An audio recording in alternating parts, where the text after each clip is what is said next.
ازيكم عاملين ايه اخوات وحبايبي؟ يا رب تكونوا بخير. النهارده بقى يا جماعه اقول لكم ازاي تعملوا الطحينه في البيت باسهل طريقه. طبعا يا جماعه ديت استعدادات رمضان، كل سنه وانتم طيبين. عملنا بقى الكاتشب وهنعمل بقى الطحينه، وكل حاجه لازم تبقى جاهزه خلال شهر رمضان ان شاء الله، علشان تبقى الحاجات موفره عندك كده متوفره.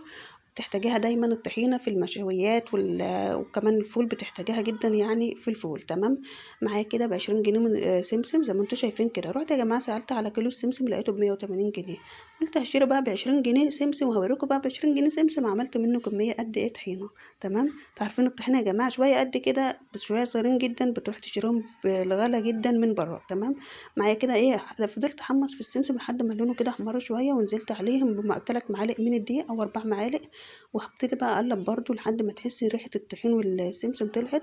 بعد كده بنزل بيهم في الخلاط. تمام. احط شويه زيت وابتدي افرم كل شويه يا جماعه، احط شويه زيت لحد ما تحسي ان القوام خلاص انظبط معاكي بالشكل اللي انتوا شايفينه ده. تمام.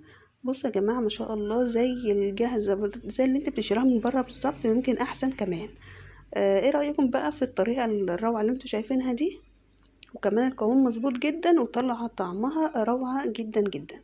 لو عجبكم الفيديو اعملوا لايك، وكمان اشتركوا في قناتي. اللي اول مرة يشوف قناتي ينزل يشترك فيها وفعل زر الجرس عشان يوصل لكم اشعارات بالحاجات اللي بنزلها.